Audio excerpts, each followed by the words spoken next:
The galaxy had rules. Everyone knew them. The strong ruled. The fast survived. The slow died. For 10,000 years, the conclave of 12 had governed the known universe. 12 elder species. 12 ancient civilizations. They had mapped the stars before most worlds grew their first trees. They had built empires while others still lived in caves. They controlled the trade routes, the resources, and most importantly, they controlled the technology. Phase slip drives. The greatest invention in galactic history. A ship could fold space itself, jumping from one star to another in the blink of an eye. One moment you were here, the next moment you were 1,000 light years away. It was beautiful. It was elegant. It was power, and humanity did not have it. Ambassador Yelthin of the Mirathi stood before the great circular chamber of the conclave. His insectoid body gleamed under the artificial lights. 4 arms folded across his chest, compound eyes reflecting the holographic display that floated in the center of the room. Around him sat representatives of the 12 elder species. The Velthrani with their silver skin. The Korath with their massive stone-like bodies. The Thesari who seemed to be made of living light. All of them watching. All of them waiting. On the display was a ship. A human ship. Yelthin let the image rotate slowly so everyone could see it clearly.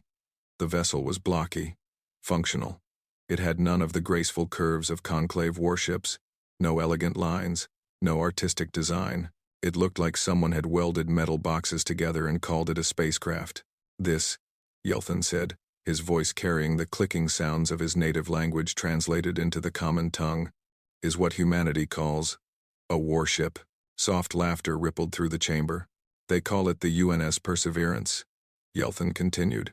It is currently traveling through the Velthron trade corridor. Observe. He pressed a control, and the display changed.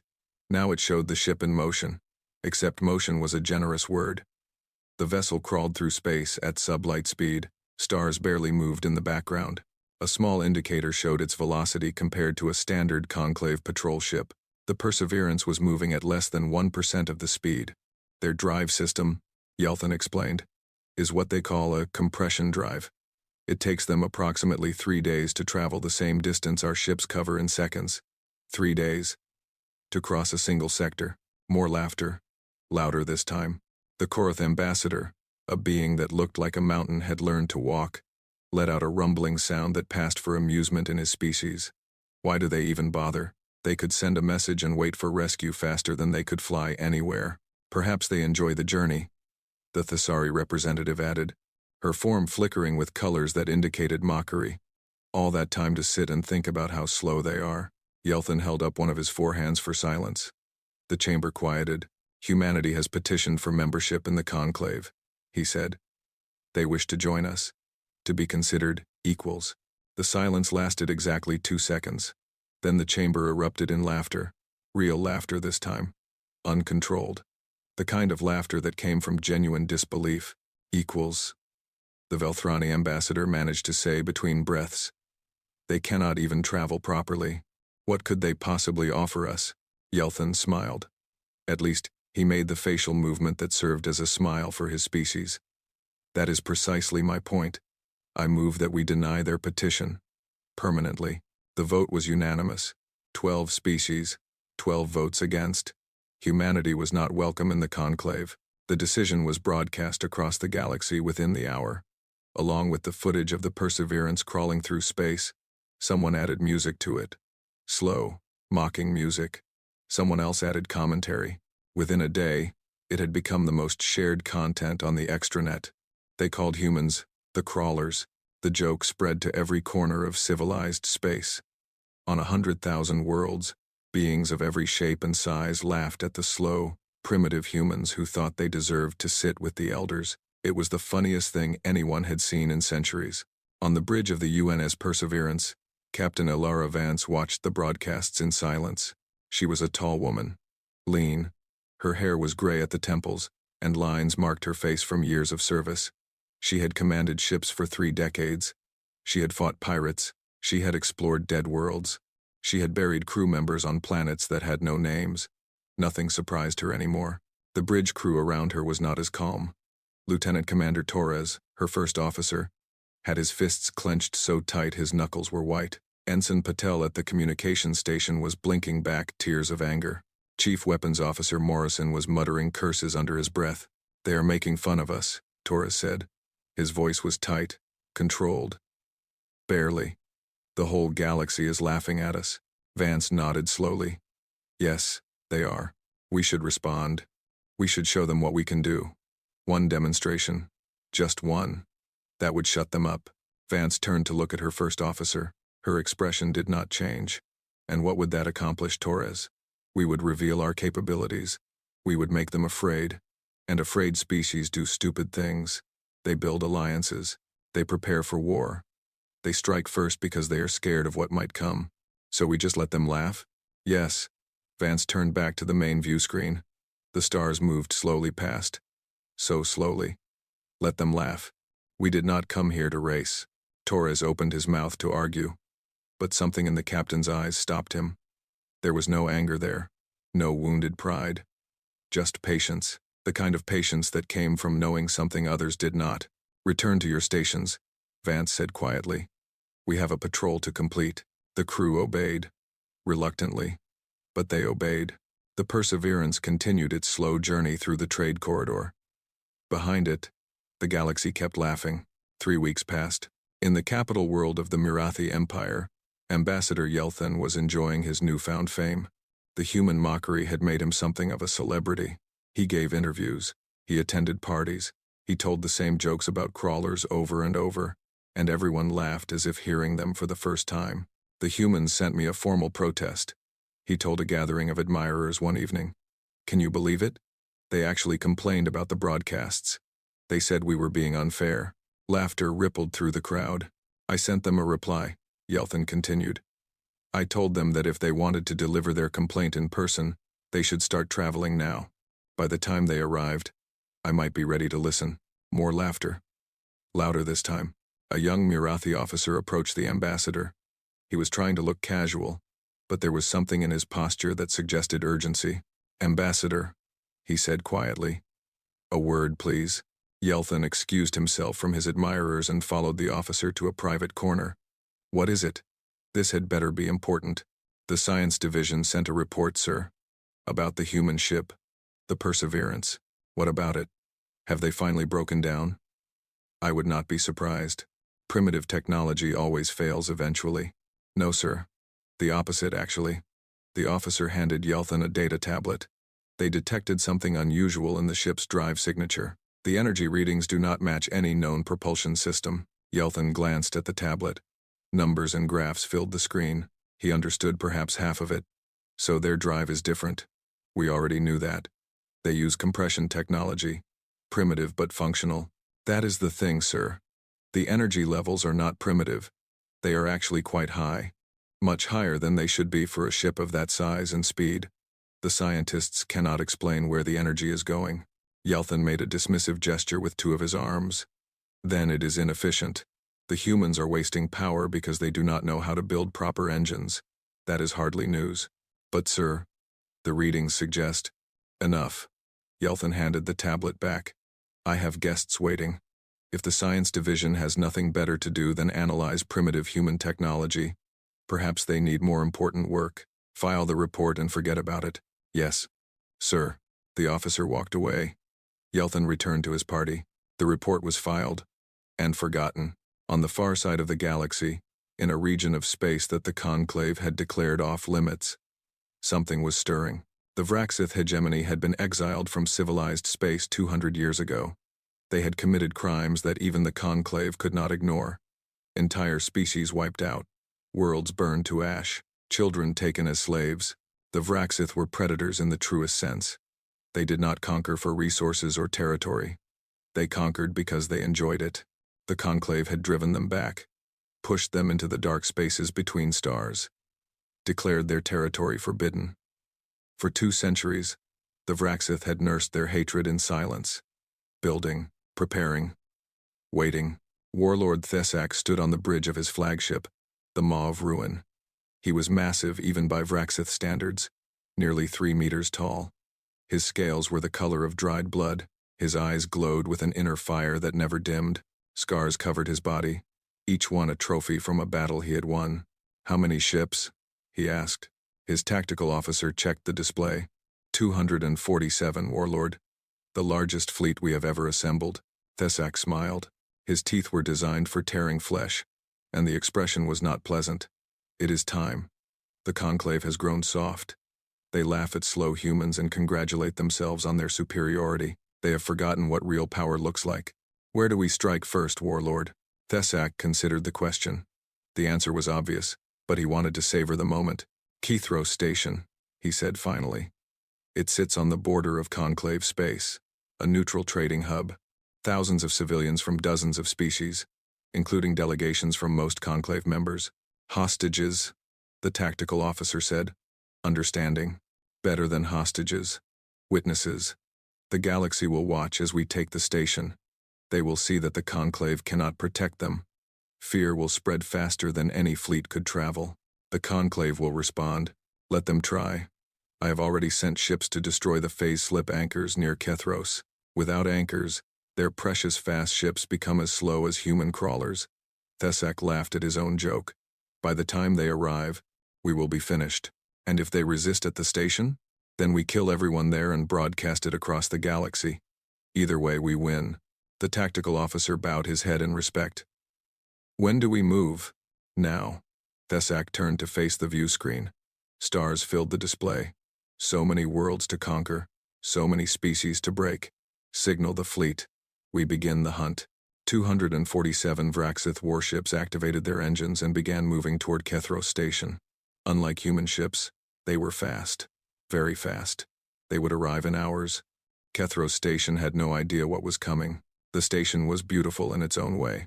A massive structure floating in the void between three star systems. It served as neutral ground for species that did not trust each other. Diplomats negotiated treaties here. Merchants traded rare goods. Travelers rested before continuing their journeys. The station had no weapons and no military presence. It did not need them. Everyone agreed that Kethros was sacred, untouchable. 50,000 beings called the station home at any given time. Today, that number was higher. A trade conference had drawn merchants from across the galaxy. Diplomatic delegations from 8 conclave species were present. There were families with children. There were elderly beings who had come to retire in peace. There were young couples starting new lives together. None of them knew that in a few hours, they would be prisoners. Or corpses. The first warning came when the phase slip anchors went dark. One moment, the navigation systems showed clear routes to a dozen nearby systems. The next moment, nothing. The anchors had been destroyed. The station administrator, a Velthrani named Korath, stared at the display in confusion. What happened? Run a diagnostic. We have, sir. His assistant replied. The anchors are gone. All of them. Within a radius of 4 light years. Gone? Anchors do not just disappear. They did not disappear, sir. They were destroyed. Simultaneously, we detected weapons fired just before they went offline. Korath felt cold fear spreading through his body. Destroyed anchors meant only one thing. Someone wanted the station isolated. Cut off. Unable to call for help that could arrive quickly. Get me the conclave emergency channel, he ordered. Now, the message went out. But even as it did, Korath knew the truth. Without anchors, the nearest conclave fleet would take weeks to arrive. Whatever was coming, they would face it alone. 20 minutes later, the Vraxith fleet appeared on sensors. Korath watched the display as ship after ship emerged from behind a nearby moon. They had been waiting, hiding. The Vraxith commander had planned this perfectly. 200+ warships, his assistant whispered. We cannot fight that. We were never meant to fight, Korath replied. His voice was steady, but his hands were shaking. Prepare to surrender. Tell all civilians to remain calm. Perhaps if we do not resist, they will simply take what they want and leave. But even as he said the words, Korath did not believe them. He had read the histories. He knew what the Vraxith did to those they conquered. Today, Kethros Station would learn that lesson firsthand. The surrender was immediate. There was no other choice. Vraxith boarding parties flooded the station within hours. They rounded up civilians. They separated families. They killed anyone who resisted. Warlord Thesak walked through the main concourse of the station, his boots heavy on the metal floor. Bodies lay where they had fallen. Blood pooled in corners. The screams of the survivors echoed through the corridors. He found Korath huddled with the other administrators. They were on their knees, hands bound behind their backs. "You are the leader of this station?" Thesak asked. Korath nodded. He could not speak. Fear had stolen his voice. "Good. You will help me send a message to the Conclave. Tell them what is happening here. Tell them what will happen if they do not meet my demands." "What demands?" Korath managed to whisper. Thesak smiled his terrible smile. "Everything. I want everything. Their territory, their technology, their surrender. They have 3 weeks to begin negotiations. For every day they delay, I will kill 1,000 civilians. Starting with the children." The message was sent. The galaxy watched in horror, and somewhere in the void between stars, moving at its slow, steady pace, the UNS Perseverance received the broadcast. Captain Vance read the report in her ready room. Her face showed no emotion, but her eyes had gone cold. Dead cold. The kind of cold that came before violence. Lieutenant Commander Torres entered without knocking. "Captain, the Vraxith, Kethros Station, 50,000 hostages. I know. We are the closest ship. 2 days out at maximum speed. I know that too. The Conclave fleet cannot arrive for 3 weeks. The anchors are destroyed. We are the only ones who can respond in time." Vance looked up at her first officer. "1 ship against 200, Torres. You understand what you are asking. I am asking you to do what the Conclave cannot. What they are too slow and too scared to do. I am asking you to save those people. And if we fail, then we die trying. And humanity's first real battle in this galaxy ends in defeat." Torres paused. "But if we do nothing, we prove them right. We prove that humans are just slow, primitive crawlers who cannot make a difference." Vance was silent for a long moment. Then she stood. "Get me a secure channel to Earth Command. Priority Alpha." The response from Earth came within the hour. A single encrypted phrase that Torres did not understand. "Perseverance protocol authorized. Show them why we are slow." Vance read the message. For the first time in weeks, she smiled. "Torres," she said, "set a course for Kethros Station. Maximum compression." "Captain." The galaxy laughed at us. "The Vraxith think we are not a threat. It is time to show them what slow really means." The Perseverance adjusted its course and began its journey. It would take 2 days to reach Kethros. 2 days of slow, steady travel, while 50,000 innocents waited for rescue or death. Somewhere in the Conclave chambers, Ambassador Yelthan received word that a single human ship was responding to the crisis. He laughed. 1 slow ship against the Vraxith fleet. They will be destroyed before they even get close. Perhaps the humans are not just slow. Perhaps they are also stupid. The galaxy agreed. Everyone knew how this would end. The humans were sailing to their deaths. But Captain Elora Vance knew something the galaxy did not. Humanity had never been interested in speed. Speed was a weakness. Speed meant arriving before you were ready. Speed meant acting without thinking. Humans had chosen to be slow. They had designed their drives to compress space over time, to gather energy with every second of travel, to store power that others could not even imagine. The Perseverance was not crawling toward Kethros Station. It was charging, and when it arrived, the galaxy would finally understand why some things are worth waiting for. The first day on Kethros Station felt like a year. Korath had lived through difficult times. He had survived corporate takeovers and political scandals. He had managed crises that would have broken lesser beings. But nothing had prepared him for this. Nothing could have. The Vraxith did not simply occupy the station. They infested it. Their soldiers were everywhere. In the corridors, in the living quarters, in the schools where children once played. They broke things for the enjoyment of breaking them. They hurt people for the pleasure of watching them suffer. And they were organized. Terrifyingly organized. Within hours of taking the station, they had sorted the hostages into categories. The diplomats and important figures were kept in the main assembly hall under heavy guard. The merchants and traders were locked in cargo bays. The families and common civilians were crammed into residential blocks with barely enough room to breathe. The Vraxith broadcast it all. Every moment of terror, every cry of fear. The galaxy watched because the Vraxith wanted them to watch. Warlord Thesak understood something that the Conclave had forgotten. Fear was a weapon. The most powerful weapon in existence. You could destroy a fleet with guns. You could conquer a world with soldiers. but fear could break an entire civilization without firing a single shot. He stood in the command center that had once belonged to Korath. The screens around him showed feeds from across the galaxy. News channels, diplomatic communications, military frequencies, all of them talking about one thing. Kethro Station. The conclave is in emergency session, his intelligence officer reported. They are arguing about how to respond. Let them argue. Thesak did not even turn around. Arguments take time. Time they do not have. They are discussing whether to negotiate. Now Thesak turned. His eyes glowed brighter. Of course they are. That is what weak species do when faced with strength. They try to talk their way out. They offer compromises. They beg for peace, and every word they speak tells me that I have already won. There is one other matter, Warlord. What? A ship is approaching. A human ship. The one called Perseverance. Thesak remembered the broadcasts. The jokes. The laughter. The slow human vessel crawling through space while the galaxy mocked it. He had laughed along with everyone else.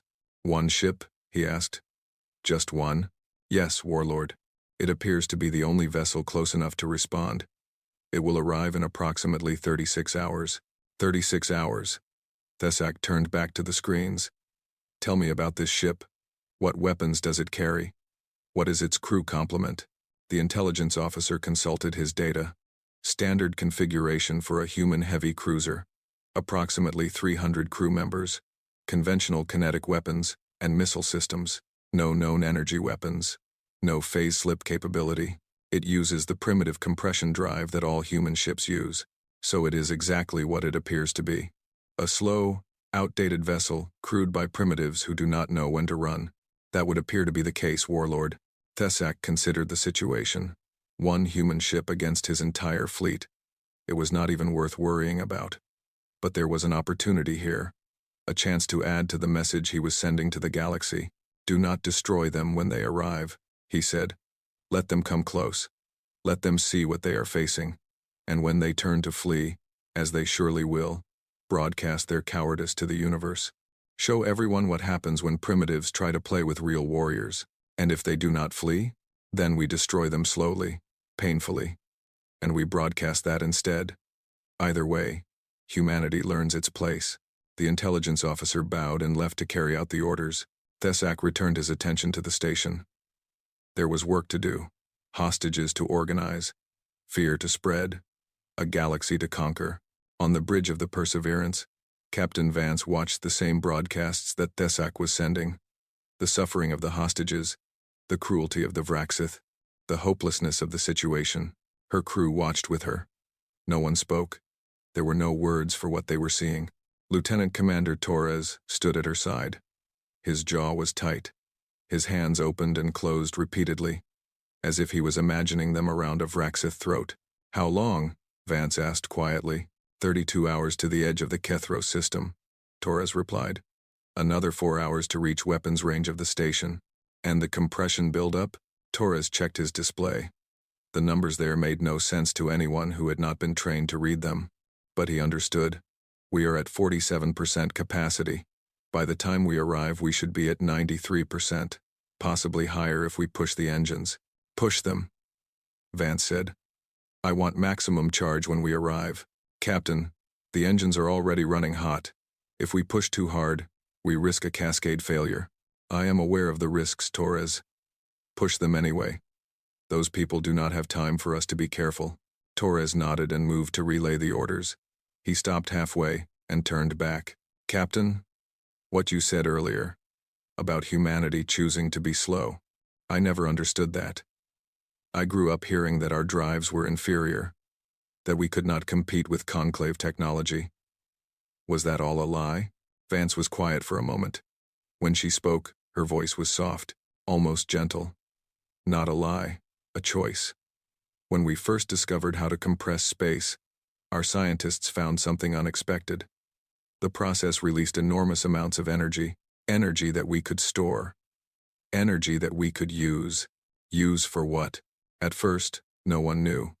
The energy had no obvious application. It was just a side effect of the drive system, a waste product. But then someone asked a different question. What if it was not waste? What if it was the point? Torres frowned. I do not follow. The conclave species developed phase slip technology. It is fast. It is elegant. It is also wasteful. They use enormous amounts of power to fold space and then release it. The energy dissipates. It serves no purpose beyond transportation. And our drives are different? Our drives compress space gradually, slowly. And all that energy, all that power from compressed space-time, gets stored in capacitors built into the hull. Every hour we travel, we accumulate more. Every day, we grow stronger. By the time we arrive at our destination, we are carrying enough concentrated energy to crack a planet. Torres stared at her. His mouth opened, closed, opened again. We are a bomb. We are a battery. Vance corrected. A battery that can discharge its power in any way we choose. We can use it for shields, for weapons, for whatever we need. The slow travel is not a weakness, Torres. It is charging time. Why did no one tell us? Why did we let the galaxy laugh at us? Because the moment they understand what we can do, they will see us as a threat. They will unite against us. They will try to destroy us before we can destroy them. So we stay quiet. We stay slow. We let them underestimate us. Until now. Until now. Vance's eyes were hard. Those people on Kethros Station are going to die if we do not act. 50,000 innocent lives. I will not sacrifice them to keep a secret. Not today. Torres nodded slowly. Understanding was beginning to dawn on his face. And after today, when the galaxy knows what we can do, after today, everything changes. But that is a problem for tomorrow. Right now, we have a job to do.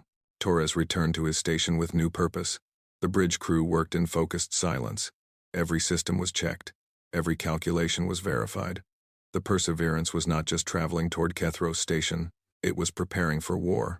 In the conclave chambers, chaos reigned. The 12 elder species had not faced a true crisis in centuries.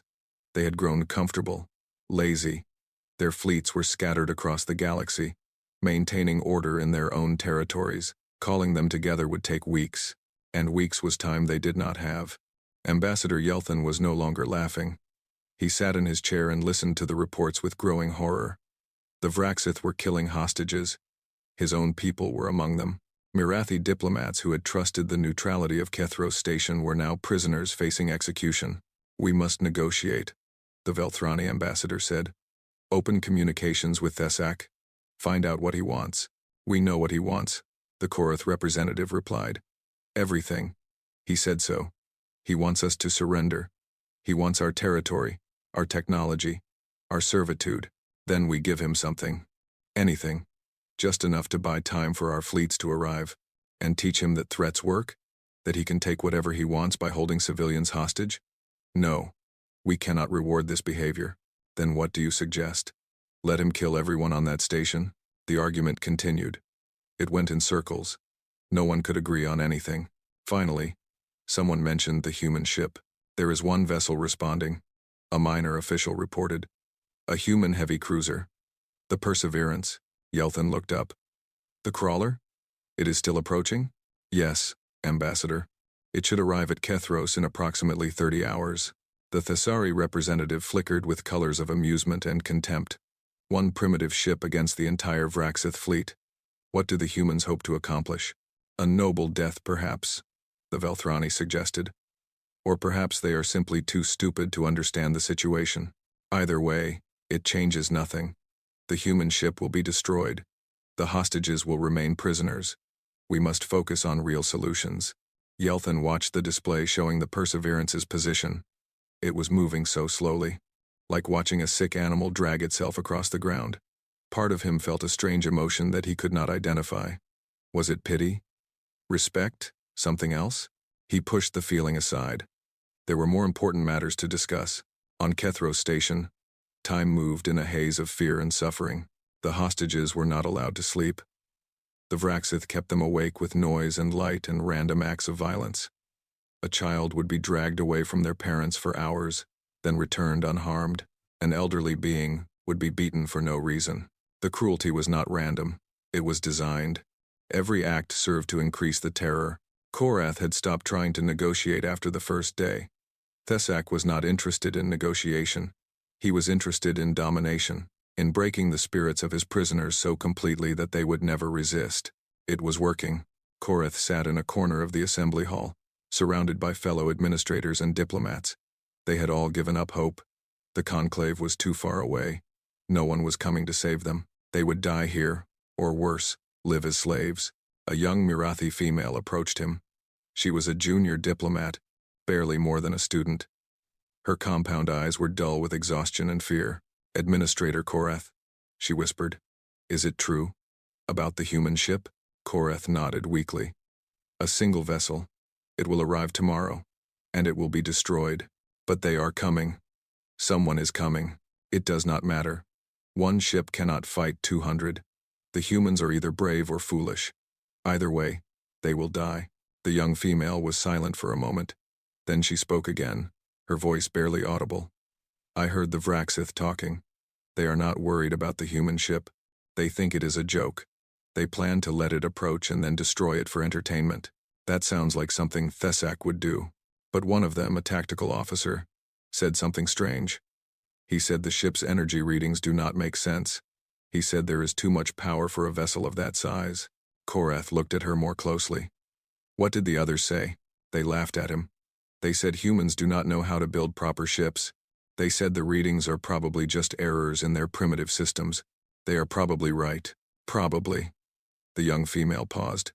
"But, Administrator, what if they are wrong?" Korath did not answer. He did not have an answer. But something stirred in his chest. Something that felt almost like hope. He tried to crush it. Hope was dangerous. Hope led to disappointment. Hope would break him if he let it grow. But he could not stop it completely. Somewhere out there, crawling through the void at a speed that made the galaxy laugh, a single human ship was coming. And Korath found himself wondering, what if the humans knew something that everyone else did not? The Perseverance crossed into the outer boundary of the Kethros system at exactly the moment Torres had predicted. Captain Vance was on the bridge. She had not slept in 20 hours. She would not sleep until this was over. Coffee kept her alert. Training kept her focused. Duty kept her moving. "Compression charge at 91%, Torres reported. "Still climbing. Time to weapons range? 4 hours, 12 minutes. Vance studied the tactical display. The Vraxith fleet was visible now. 247 ships arranged in a loose formation around Kethros Station. They were not hiding. They wanted to be seen. They wanted everyone to know exactly how powerful they were. "They have spotted us," the sensor officer announced. "Multiple ships are turning to track our approach. Are they moving to intercept?" "No, Captain, they appear to be. Waiting." Of course they were waiting. Thesak wanted a show. He wanted to destroy the Perseverance in full view of the galaxy. He wanted to demonstrate that no one, not even a species foolish enough to ignore the odds, could stand against the Vraxith. He was in for a surprise. "Communications," Vance said. "Open a channel to the Vraxith flagship. Wide broadcast. I want everyone to hear this." "Channel open, Captain." Vance stood. She straightened her uniform. She looked directly at the camera that would transmit her image across the galaxy. "This is Captain Alara Vance of the United Nations ship Perseverance to Warlord Thesak of the Vraxith hegemony. I am here to inform you that you have exactly 4 hours to release your hostages, power down your weapons, and surrender your fleet to human custody." Silence. Then laughter crackled over the communication channel. Multiple voices. The Vraxith found her ultimatum hilarious. Thesak's face appeared on the view screen. He was smiling. His teeth glinted in the light. "Little human," he said. "One ship, 300 crew. Against my fleet. You are either the bravest being I have ever met, or the most stupid. I cannot decide which. I am giving you a chance to end this peacefully, Warlord. Take it." "Peacefully?" Thesak laughed again. "You cannot fight us. You cannot run from us. In 4 hours, you will be debris, and I will broadcast your death to every corner of this galaxy, as a lesson in what happens to primitives who challenge their betters." 4 hours, Vance repeated. "Your choice." "My choice is already made, Crawler. Come closer. I want to see your face when you realize how badly you have miscalculated." The transmission ended. The bridge was silent. Torres looked at his captain. "He is going to let us approach." "Yes. He thinks we are no threat." "Yes." "Captain." Torres hesitated. 91% charge. Will it be enough?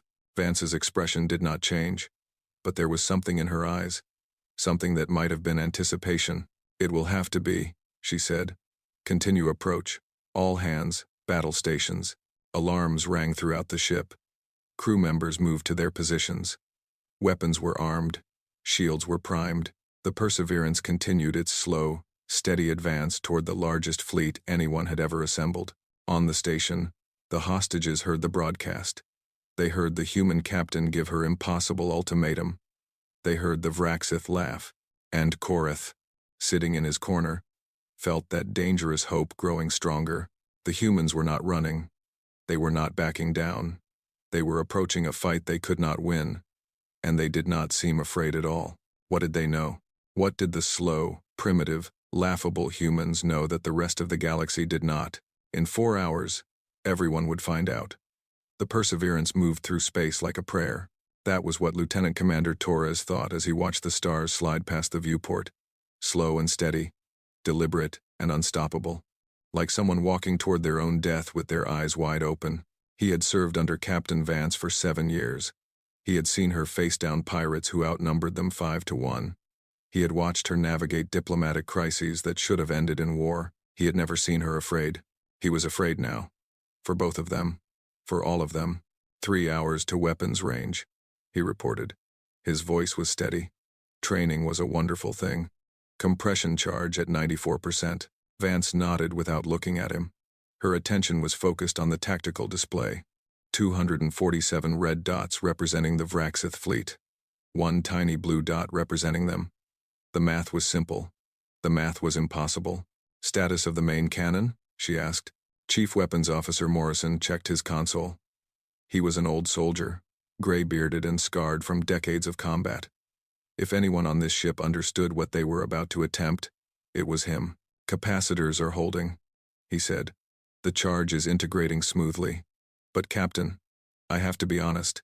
We have never fired at this level before. The simulations say it should work, but simulations are not reality. I am aware, Chief. If something goes wrong, if there is a cascade failure, we could destroy ourselves before we ever fire a shot. I am aware of that too. Morrison hesitated. There was something he wanted to say. Something personal. But this was not the time. He swallowed his words and returned to his work. The bridge crew operated in focused silence. Everyone knew what was coming. Everyone understood the stakes. This was not a battle they could retreat from. This was not a mission with a backup plan. They would win, or they would die. There was no middle ground. Torres found himself thinking about home. Earth. A small apartment in Sao Paulo where his mother still lived. The smell of her cooking. The sound of her laughter. He had promised to visit after this patrol. He had promised to finally take time off and spend a week doing nothing but eating her food and listening to her stories. He wondered if he would ever see her again. On the Vraxith flagship, Warlord Thesak was enjoying himself. He sat in his command chair, surrounded by his most trusted officers. The view screen showed the approaching human ship. It was still hours away, but the sensors tracked it perfectly. A slow, ungainly vessel lumbering toward its destruction. They are not changing course, his tactical officer observed. They are not even attempting evasive maneuvers. They are flying straight toward us, because they know it would make no difference, Thesak replied. Running would only delay the inevitable. At least they face their death with something like dignity. Perhaps they hope for surrender. Perhaps they believe we will take them prisoner. Thesak laughed. The sound was harsh and cruel. The Vraxith do not take prisoners from species so far beneath us. The humans are not worth enslaving. They are only worth killing. The officers laughed along with their warlord. It was expected. It was required. Thesak did not tolerate subordinates who failed to appreciate his humor. But one officer did not laugh. The same tactical officer who had mentioned the unusual energy readings days ago. He sat at his station, staring at his screens, his expression troubled. Thesak noticed. He always noticed. You seem distracted, the warlord said. Something concerns you about our primitive guests? The officer hesitated. He knew that questioning Thesak was dangerous, but he also knew that ignoring a potential threat was worse. The human ship's energy signature, warlord. It is unusual. You mentioned this before. I told you it was irrelevant. Yes, Warlord. But the readings have changed since then. The energy levels are increasing. Rapidly. Increasing? Thesak leaned forward slightly. Explain. Their drive is still active, Warlord, even as they approach us. Normally, a ship would power down its drive as it nears combat, redirecting energy to weapons and shields. But the humans are doing the opposite. Their drive is running at full capacity. The energy output is climbing exponentially. Perhaps their primitive technology cannot shut down. Perhaps they are having mechanical difficulties. That was my first thought, Warlord. But the energy is not being expelled, it is being stored. Somewhere within the ship, massive capacitors are absorbing the output from their drive. The levels are now higher than anything I have ever recorded. Higher than our own vessels. Higher than conclave battleships. Thesak was silent for a moment. Around him, the laughter had died. The officers were listening now. You are telling me, the warlord said slowly, that the slow human ship, the one we have been mocking for weeks, is somehow accumulating energy beyond anything in the known galaxy. I am telling you what the sensors show, Warlord. I do not understand how it is possible. Human technology is supposed to be primitive. But these readings... 1. Dean Dunman. These readings are wrong. Thesak's voice was sharp. Certain. Your equipment is malfunctioning. Human drives are inefficient. Everyone knows this. They waste energy because they do not know how to build proper systems. What you are detecting is simply the byproduct of their technological incompetence. With respect, Warlord, if that were true, the energy would be dissipating into space. It is not. It is being collected, concentrated, stored. For what purpose? The tactical officer did not answer immediately. His fingers moved across his console, running calculations that he hoped were wrong. I do not know, Warlord, but whatever they are planning, they will have enough energy to power a small moon by the time they reach weapons range. Thesak stared at the view screen. The human ship was still there, still approaching, still crawling through space at its ridiculous speed. For the first time since the siege began, he felt something that was not confidence, something that felt almost like doubt. He pushed it away. Doubt was weakness. Doubt was death. Continue monitoring, he ordered. But do not spread panic with speculation. The humans are no threat. Their ship is obsolete. Whatever energy they are collecting, they lack the weapons to use it effectively. Yes, Warlord. But the tactical officer did not look convinced. And as he returned to his screens, he began composing a private message to his family. Just in case, the conclave chambers had fallen silent. For hours, the elder species had argued about how to respond to the Kithros crisis. Now they simply watched. The broadcast feeds showed the Vraxith fleet, the hostages on the station, and the single human ship approaching like a condemned man walking to his execution. Ambassador Yelthin stood at the central display, his compound eyes fixed on the tiny blue dot representing the Perseverance. Why are they not retreating? The Velthrani ambassador asked. They must see that they cannot win. Why continue toward certain death? Pride, Yelthin replied. The humans are embarrassed by how we have treated them. They would rather die than appear weak. That is madness. That is humanity. A species that cannot accept its own limitations. The Korath representative rumbled from his seat. I have studied human history. They have always been this way. They fight battles they cannot win. They take risks that no sane species would consider. Sometimes they succeed against all odds. Most times they die. And which will it be today? No one answered. No one knew. On the view screen, the human ship kept moving. Slow, steady, inevitable. There is something wrong with their energy readings, a conclave technician reported. The sensors are showing impossible levels, far beyond what a ship of that class should be able to generate. Yelthin turned to look at the technician. What do you mean? Impossible? I mean exactly that, Ambassador. The human vessel is outputting energy equivalent to a conclave battle station. It does not make sense. Their technology should not be capable of this. Then your sensors are faulty. That is what I thought. But I have verified the readings with 3 different systems. They all show the same thing. The human ship is accumulating power, storing it. I cannot explain how. Yelthin felt cold. The same cold he had felt when he first dismissed the unusual readings from the science division weeks ago. The report he had ignored. The warning he had called primitive inefficiency. What if he had been wrong? Contact Earth, he ordered suddenly. Get me someone who can explain what that ship is doing. The humans are not responding to our communications, Ambassador. They have been ignoring us since this crisis began. Then hack their systems, intercept their transmissions, do something. I need to know what is on that ship. But it was too late. The Perseverance was entering the Kethros system. Whatever secrets it carried would be revealed soon enough, and Yelthin had a terrible feeling that he was not going to like the answer. Captain Vance stood in the center of her bridge, watching the enemy fleet grow larger on the view screen. They were beautiful, in their way. The Vraxith warships were designed for intimidation, all sharp angles and dark metal. They looked like predators, like sharks swimming through the void, waiting to feed. 247 of them, against one. Weapons range in 30 minutes, Torres reported. Compression charge at 97% and holding. Holding? The capacitors are reaching maximum capacity, Captain. We cannot store much more without risking an overload. Vance nodded. 97%. It would have to be enough.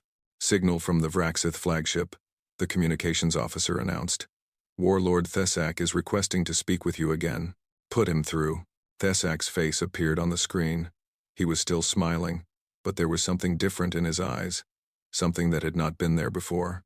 Captain Vance, he said, you continue to approach. I must admit I am impressed.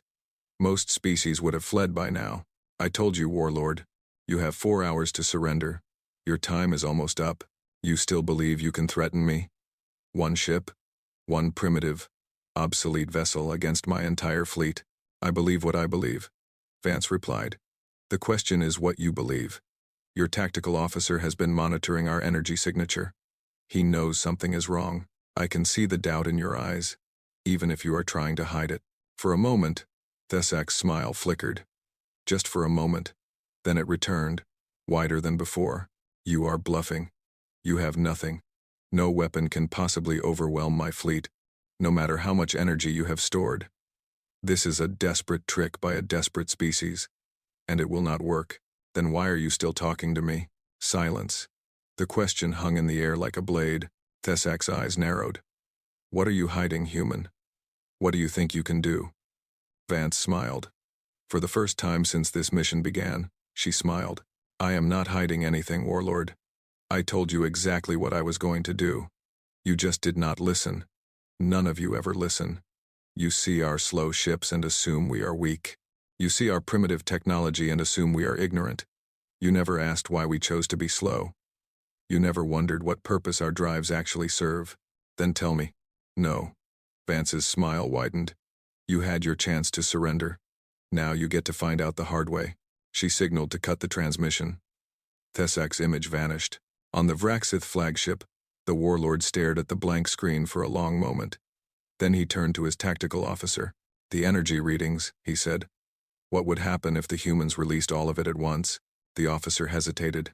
His calculations had been running in the background, exploring scenarios he hoped would never come true.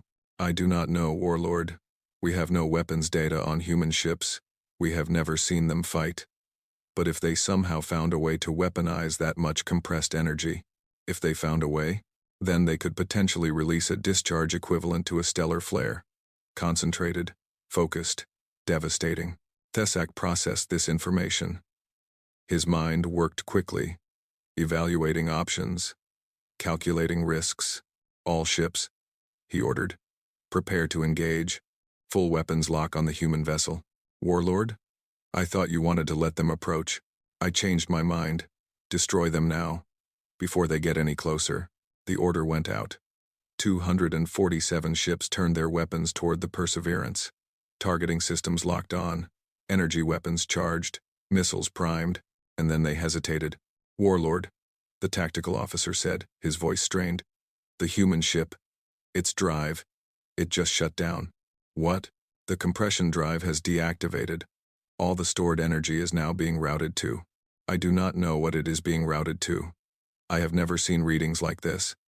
It is like their entire ship has become a capacitor. Every system is saturated with power. Every circuit is glowing. On the view screen, the Perseverance stopped moving. It sat there, motionless, in the void between the Vraxith fleet and Kethros Station, and it began to glow, not brightly, not like a star, but there was light surrounding it now, a faint shimmer in the void, as if space itself was bending around the vessel. "Fire," Thesak ordered. "All weapons." "Now," the fleet responded. Missiles launched. Energy beams streaked across space. Kinetic projectiles rocketed toward the human ship, and they stopped.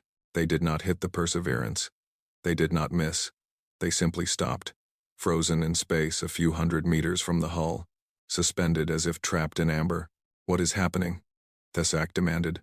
"Why are the weapons not hitting?" "I do not know, Warlord. The space around the human ship. It is compressed, impossibly compressed. Our weapons are trying to cross that barrier, but they cannot.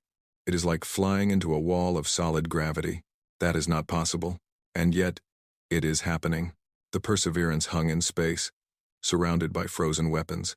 The glow around it intensified, brighter now, blinding.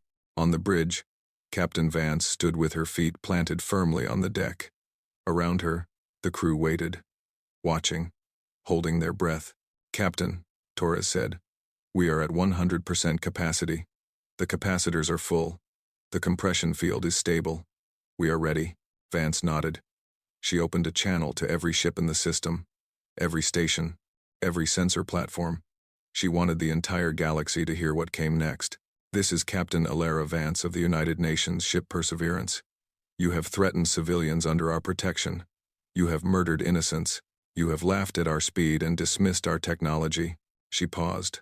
Let the words sink in. "You should have asked why we chose to be slow." Then she turned to Chief Morrison. "Gunnery officer," she said. "Fire main cannon." Morrison's hand moved to the firing control. His finger pressed the button, and the universe held its breath.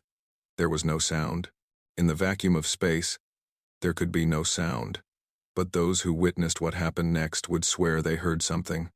A deep, resonant tone that vibrated in their bones, a frequency that touched something primal in every living being who observed it. The Perseverance fired.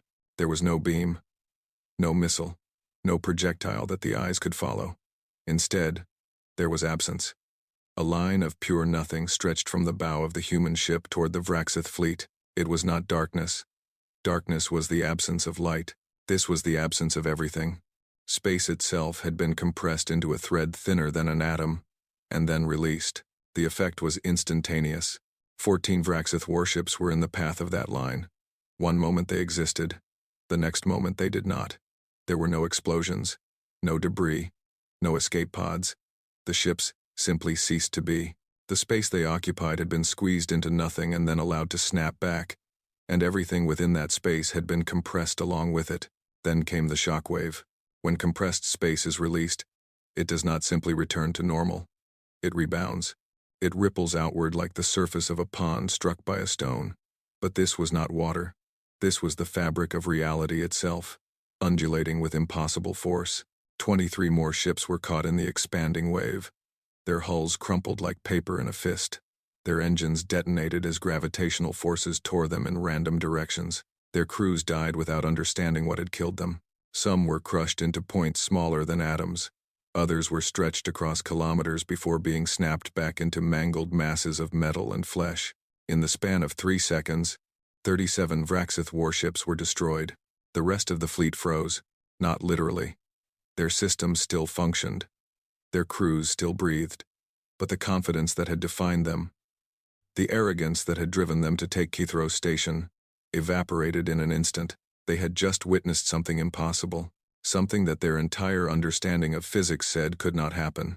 The humans had turned space itself into a weapon. On the bridge of the Maw of Ruin, Warlord Thesak stood in absolute silence. His tactical officer was screaming numbers at him, casualty reports, damage assessments, fleet positions. But Thesak heard none of it. His eyes were fixed on the view screen, where a single human ship sat motionless in the void, surrounded by the fading echoes of spatial distortion. "That is not possible," he said. His voice was quiet, almost gentle, the voice of someone who had just watched their entire world collapse. "That is not possible. Warlord, we have lost 37 ships. The human weapon appears to be some form of compressed space-time discharge. We have no defense against it. We have no That is not possible. Warlord, please. We need orders. The fleet is in chaos. Some ships are trying to flee. Others are preparing to engage. We need to. All ships. Thesak's voice cut through the noise like a blade. Full attack. Every weapon. Every missile. Everything we have. Destroy that ship. Now. The tactical officer hesitated. Warlord, if the humans fire again, they cannot fire again. No weapon can sustain that kind of output. They used everything they had. They are vulnerable now. Attack. It was a reasonable assumption. Every energy weapon in the known galaxy required time to recharge after firing. The more powerful the weapon, the longer the recharge. Something as devastating as what the Perseverance had just demonstrated should have drained every system on the ship. Thesak was wrong. The Vraxith fleet surged forward. 210 remaining warships, driven by fear and fury, unleashed everything they had. The space between the fleet and the Perseverance filled with fire and metal, thousands of missiles, hundreds of energy beams, the combined firepower of an armada that could have conquered worlds. The Perseverance glowed brighter, and fired again. This time, the line of compressed space cut across the fleet from a different angle. 18 ships vanished. Another 15 were torn apart by the shockwave. The attack formation that had seemed so overwhelming moments ago now looked like a desperate scramble. Fall back, Thesak ordered. His voice cracked. All ships, fall back. Regroup at coordinates. The Perseverance fired a third time. 22 more ships. Gone. The Vraxith fleet broke. There was no other word for it. Ships that had been advancing moments ago now turned and fled in every direction. Some collided with each other in their panic. Others flew directly into the path of the human weapon and were erased from existence. It was not a battle. It was a slaughter. Captain Vance watched the destruction on her view screen with an expression that revealed nothing. Charge status? She asked. Torres checked his display. His hands were shaking. He had trained for combat his entire career, but nothing had prepared him for this. Nothing could have. 52% and climbing, he reported. The drive is recharging faster than projected. We could fire again in approximately 90 seconds. Hold fire. The bridge crew looked at their captain in surprise. They had the enemy on the run. They could finish this. Why stop now? Captain, Torres asked. I said hold fire. We are not here to exterminate them. We are here to save the hostages. Open a channel to Thesak. The communication officer complied. For a long moment, there was only static. Then Thesak's face appeared on the screen. He looked different now. The arrogance was gone. The smile was gone. What remained was something broken. Something that had just learned that everything it believed was wrong. Warlord Thesak, Vance said. You have lost over 100 ships in less than 3 minutes. Your fleet is scattering. Your weapons cannot touch us.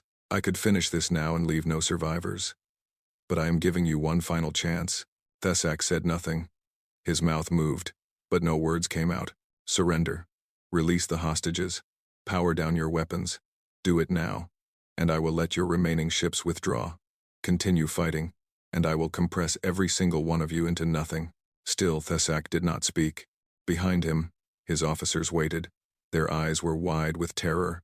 Their hands trembled over their controls. You have 30 seconds, Warlord, starting now. The longest half-minute in galactic history began.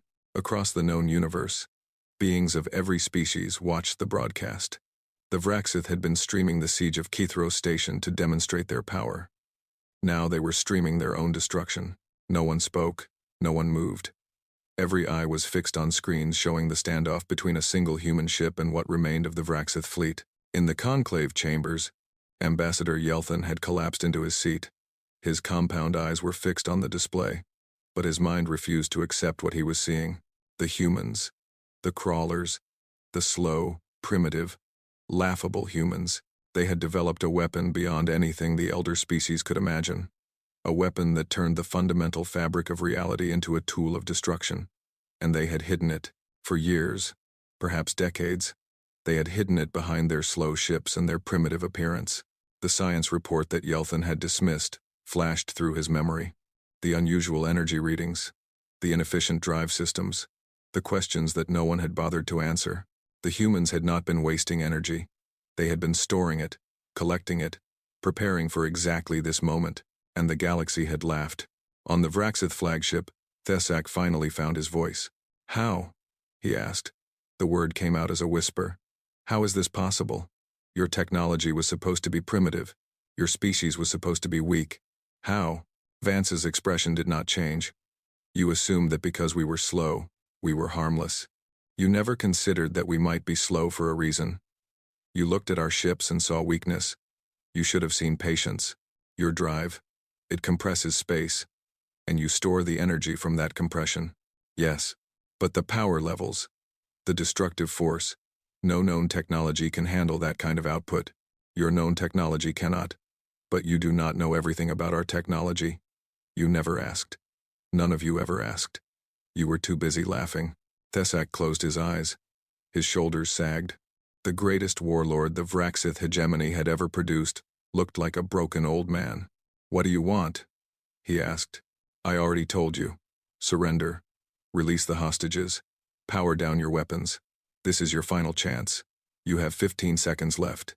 Thesak opened his eyes. For a moment, pride flickered there. The urge to fight. The desire to go down in battle rather than submit to an enemy. Then he looked at the view screen. At the debris fields that had once been his ships. At the human vessel glowing with power that could erase him from existence. All ships, he said, his voice dead and hollow. Stand down. Power down weapons. Prepare to release hostages. The galaxy exhaled. It was over. On Kethros Station, the Vraxith soldiers received the surrender order in disbelief. Some refused to believe it at first. They demanded confirmation. They demanded explanations. But eventually, the truth became undeniable. They had lost. Completely and utterly lost. A single human ship had destroyed nearly half their fleet in minutes. The rest were now fleeing into deep space or powering down in surrender. The soldiers lowered their weapons. The hostages, who had been preparing for death, found themselves suddenly free. Korath watched as the Vraxith who had tormented him for days walked away with their hands raised. He could not quite process what had happened. One moment he had been a prisoner awaiting execution. The next moment he was free. A young Mirathi female approached him. The same one who had mentioned the strange energy readings. They did it, she said. Her voice was filled with wonder. The slow human ship. They actually did it. Korath nodded slowly. They did. How? How did one ship defeat an entire fleet? Korath thought about the question. He thought about everything he had seen and heard over the past few days. The laughter, the mockery, the absolute certainty that humanity was nothing but a cosmic joke. We underestimated them, he said finally. The whole galaxy underestimated them. We saw their slow ships and assumed they were weak. We never considered that they might have chosen to be slow, that their technology might work differently than ours, that they might know something we did not. But what do they know? What is their secret? Korath looked toward the viewport. Somewhere out there, beyond the station's hull, a single human vessel floated among the debris of a shattered fleet. I do not know, he admitted. But I intend to find out. The cleanup took hours. Vraxith soldiers were escorted to holding areas. Hostages were reunited with their families. Medics treated the wounded. Counselors helped those whose trauma ran deeper than any physical injury. Captain Vance remained on the bridge of the Perseverance throughout. She received reports. She gave orders. She maintained the compression field that kept any remaining Vraxith ships from approaching. But mostly, she waited. The galaxy was watching. She knew that. Every word she said, every action she took, would be analyzed and debated for centuries. This moment would define how the universe saw humanity. Captain, Torres said, the Conclave is requesting communication. Ambassador Yelthin personally. Put him through.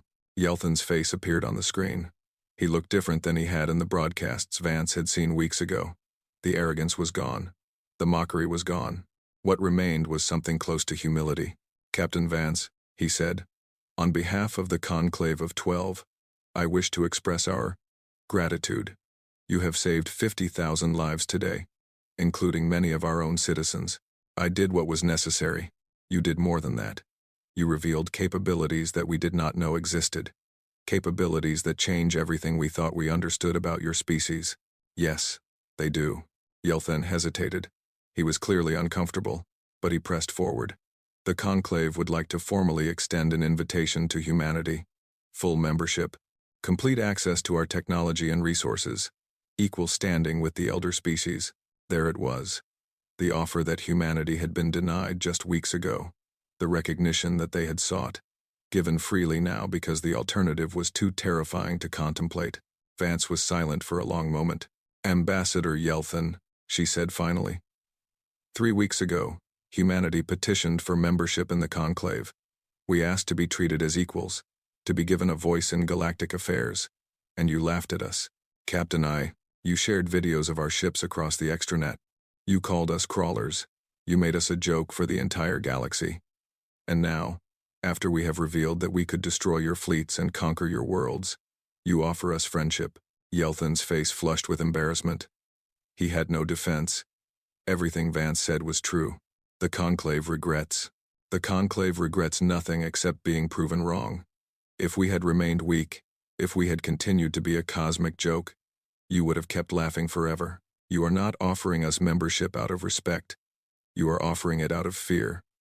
Quote, "What do you want me to say, Captain? That we were wrong? Yes, we were wrong. We misjudged your species. We underestimated you. Does that change anything?" "It changes everything." Vance's voice was cold. Humanity does not want membership in a club that only respects power. We came to the Conclave seeking partnership, cooperation, mutual benefit. Instead, we received mockery and dismissal. Now we have proven our strength, and suddenly we are worthy of your attention. Then what do you want? I want you to think about what kind of civilization the Conclave truly is. I want you to consider whether you judge others by their capabilities or by their character. I want you to ask yourself whether humanity should want to be associated with species who only offer friendship to those who can threaten them. Yelthin was silent. Humanity will not be joining the Conclave, Vance continued. Not today. Perhaps not ever. But we will be watching. We will be traveling the galaxy in our slow ships, observing how the elder species treat those weaker than themselves. And if we see injustice, if we see cruelty, if we see the strong oppressing the weak, we will respond. You cannot police the entire galaxy. We do not need to police the entire galaxy. We only need to be a possibility, a threat, a reminder that somewhere out there, a slow human ship might be watching, and those who abuse their power will never know when we might arrive. Vance leaned forward slightly. You called us crawlers because we are slow. You should remember that predators are often slow too. Patient, waiting, and when they finally strike, their prey never sees it coming. She signaled to cut the transmission. Yelthin's image vanished. The bridge was silent. Then, slowly, the crew began to react. First one person, then another, then the entire bridge. Not cheering, not celebrating. Something quieter, something deeper. Relief, pride, the knowledge that they had done something impossible and survived. Torres looked at his captain with new eyes. He had served under her for years, but he felt like he was seeing her for the first time. Captain, he said, that was necessary. Vance turned to face her crew. What we did today will echo across the galaxy for generations. Some species will fear us, others will hate us. Some will seek our friendship, others will plot our destruction. But none of them will ever dismiss us again. She paused. We did not come here to prove ourselves. We came here to save innocent lives. We accomplished that mission. Everything else is just noise. And the secret? Torres asked. The technology? How long before other species figure out what we can do? They will figure it out eventually. Our scientists say decades, but secrets have a way of leaking. When that happens, the galaxy will change again. Other species will develop their own compression weapons. The balance of power will shift. And then? Vance smiled. It was a tired smile, but genuine. And then humanity will adapt. We always do. That is our true strength, Torres. Not our weapons, not our technology, our ability to change, to grow, to become whatever we need to be. She turned back to the view screen. The debris field still floated in space, silent monuments to the fleet that had been. Set a course for the station, she ordered. We have survivors to evacuate and prisoners to process. And then we go home. The Perseverance began to move. Slowly, as always, but no one was laughing anymore. Across the galaxy, the jokes had stopped. The memes had vanished. In their place was something new. something that would grow and spread in the days and weeks and years to come. Fear, respect, and a question that no one could answer. What else were the slow, patient humans hiding? The days after the Battle of Kethros Station were strange ones throughout the galaxy. There was no celebration on Earth, no parades or speeches or declarations of victory. The government released a simple statement confirming what had happened and asking for privacy while the crew of the Perseverance was debriefed. The statement was factual, emotionless. It gave nothing away. This made the other species nervous. They had expected boasting. They had expected demands. They had expected humanity to leverage its newfound power for immediate gain. Instead, there was silence. The silence was worse. Captain Alara Vance returned home to a quiet apartment in New Seattle. She had lived alone for 15 years, ever since her husband passed away. The apartment was small, functional. It had a view of the ocean that she rarely looked at. She spent most of her time reading or staring at nothing, processing what she had done. She had killed thousands of beings. Vraxith, yes, enemies who had taken hostages and murdered innocents. But they had been alive, and now they were not. She had pressed no button, but she had given the order. The weight of that would never leave her. 3 days after her return, there was a knock at her door. It was Lieutenant Commander Torres. He was in civilian clothes, looking uncomfortable. He held a bottle of something amber-colored. "Permission to enter, Captain?" Vance stepped aside to let him in. "We are not on the ship, Torres. You do not need permission." "Old habits." He set the bottle on the table. "This is from my mother. She said anyone who saves 50,000 lives deserves good whiskey. Your mother sounds like a wise woman." "She is. She also said to tell you that you are invited to dinner whenever you want. She makes excellent food." Vance almost smiled. "Tell her I appreciate the offer." They sat in silence for a while, sharing the whiskey. The ocean outside the window turned gold as the sun began to set. It was peaceful, almost normal. "The crew is being reassigned," Torres said eventually. "New ships, new missions. Some of them are getting promotions." "Good. They earned it. What about you?" "Earth Command has been asking what you want to do next. You could have your pick of assignments, Fleet Admiral. If you wanted it. You are probably the most famous person in the galaxy right now." Vance shook her head slowly. "I do not want fame. I never did. I want what I have always wanted.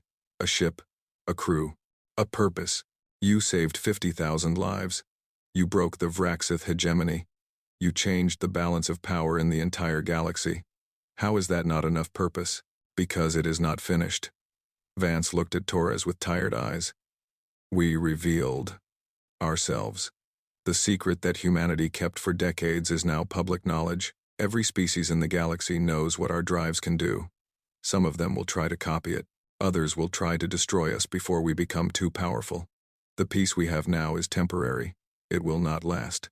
So what do? We prepare. We build more ships. We train more crews. And we watch. We watch the galaxy very carefully. Because the next threat could come from anywhere." Torres nodded slowly. He understood. Victory was not the end. It was just the beginning of a new kind of struggle. "When do you think they will come for us?" he asked. "I do not know. Years, maybe. Decades. But they will come. Species that feel threatened, do desperate things. We taught them that lesson at Kethros. Now they will try to teach it back to us.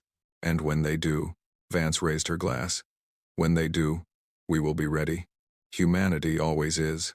They drank in silence as the sun disappeared below the horizon. On the other side of the galaxy, Ambassador Yelthin was facing the consequences of his arrogance. The conclave chambers were filled with angry voices. Representatives from every species demanded explanations. How had humanity developed such powerful technology without anyone noticing? Why had the warning signs been ignored?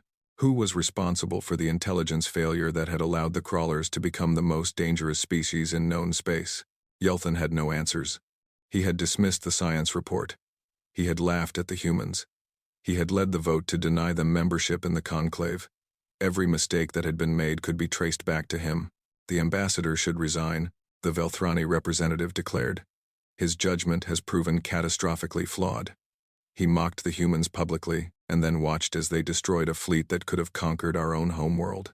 "Resignation is not enough," the Korath rumbled. "We need answers. We need to understand how the humans achieved this.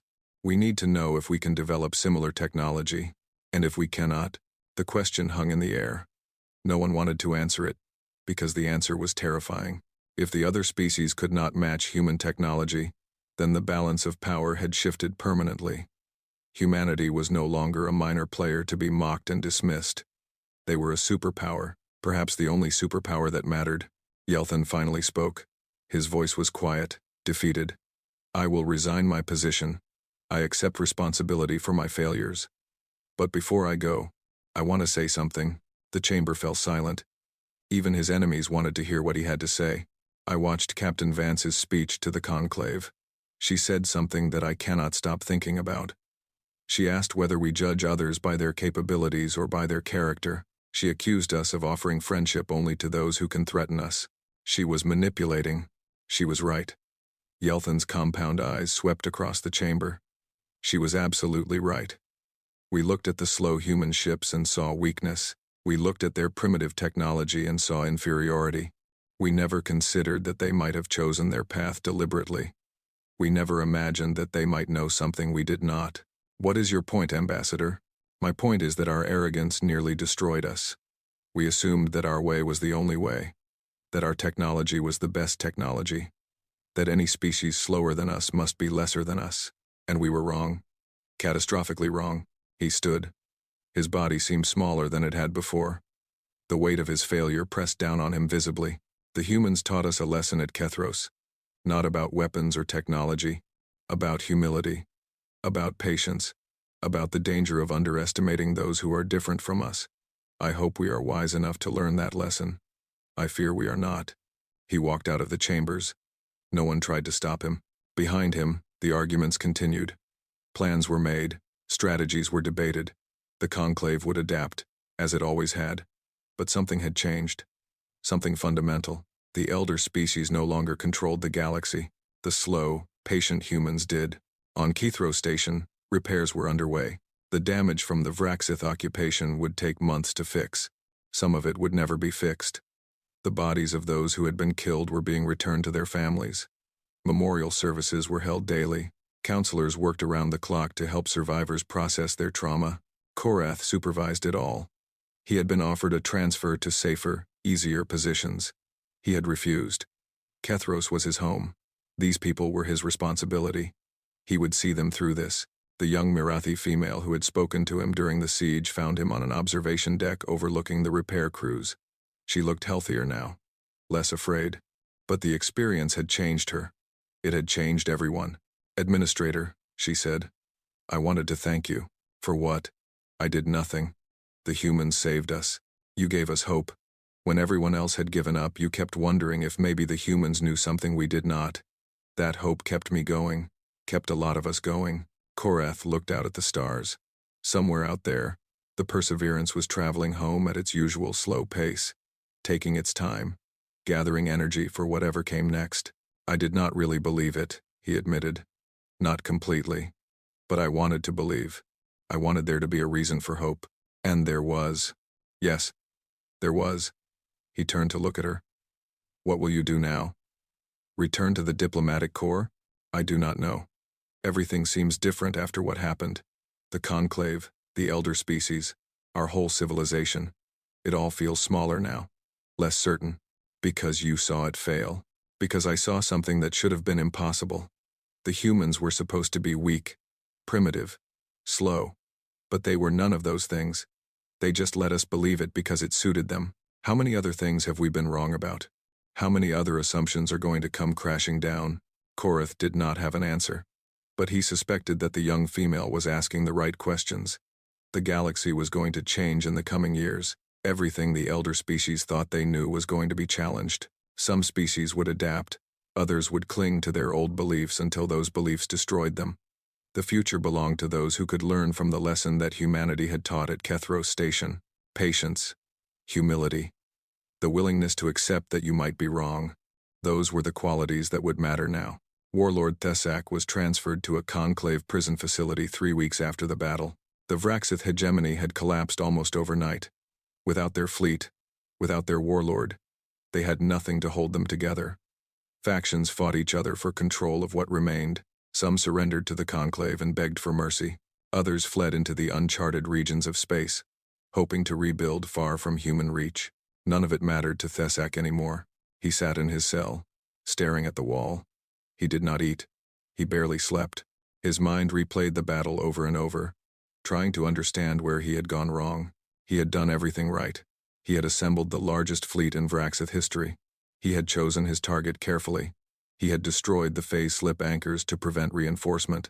Every element of his plan had been perfect, except for the one element he had not anticipated, the one factor that no one in the galaxy had predicted, the slow human ship that carried death in its heart. A guard appeared outside his cell. Not Vraxith, Velthrani, one of the elder species that Thesak had despised all his life. "You have a visitor," the guard said.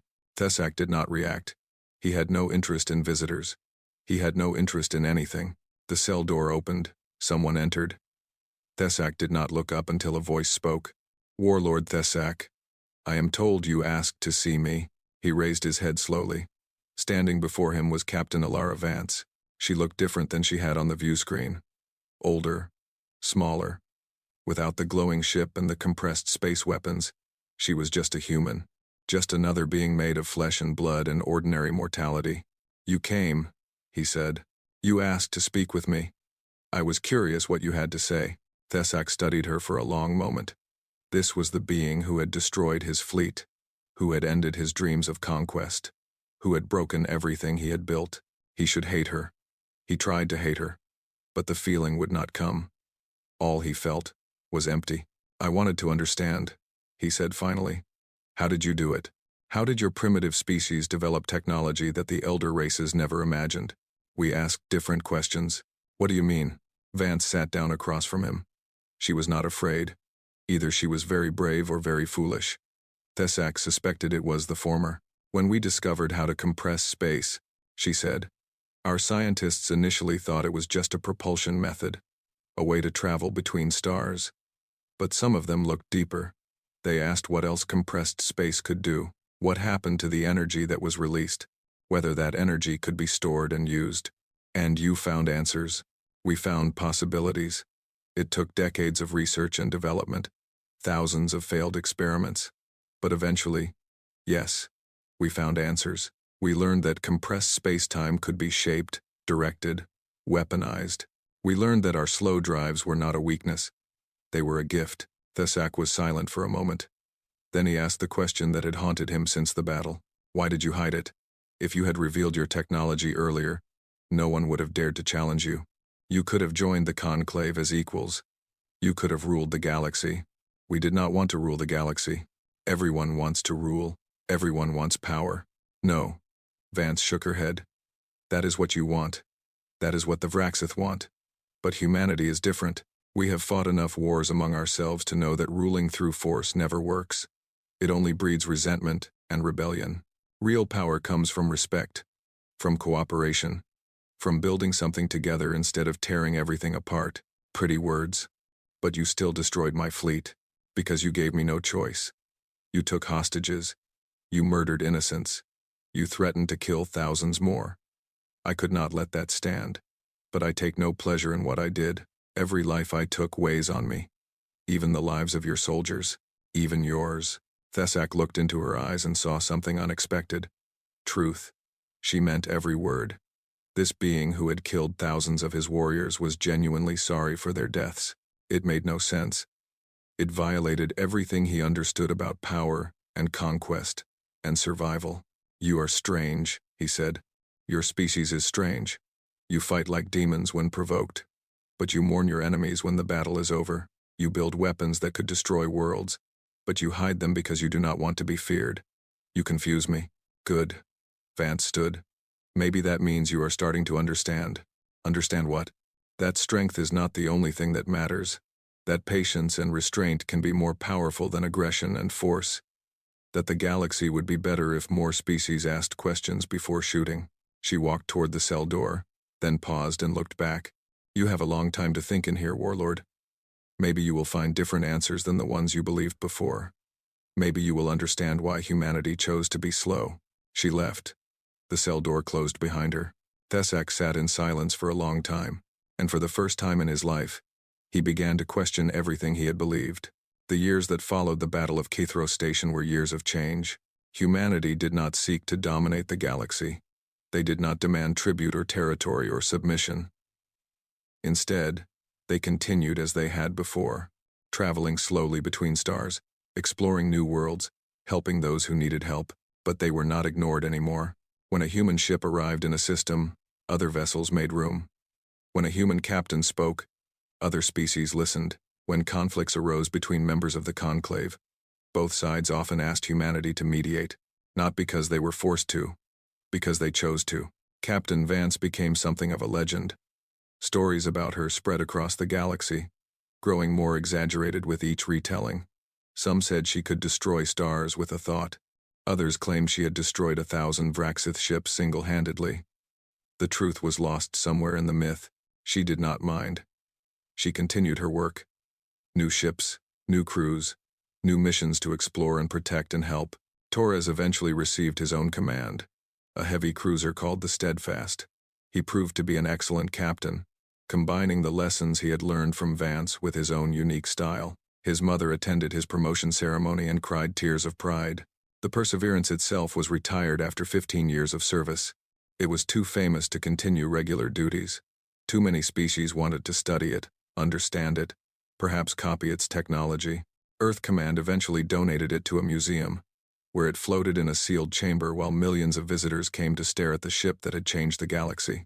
Sometimes, late at night when the museum was closed, an old woman with gray hair would visit alone. She would stand before the view screen where she had once given orders that killed thousands and saved 50,000 more. She would remember the faces of her crew, the fear in their eyes, the pride that replaced it.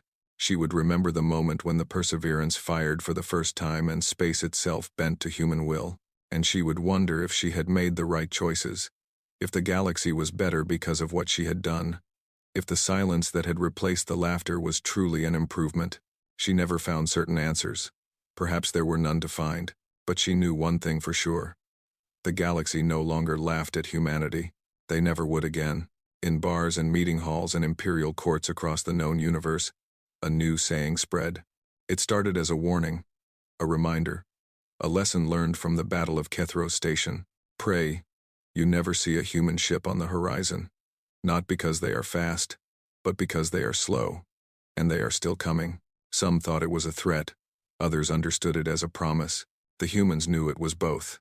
And somewhere in the deep black between stars, human ships continued their slow, patient journeys, gathering energy, gathering strength, watching the galaxy with careful eyes, waiting for the next time someone forgot the lesson of Kethros, waiting for the next time patience and humility would need to be taught, because humanity had learned something that the elder species never understood. Speed was a weakness. Patience was power.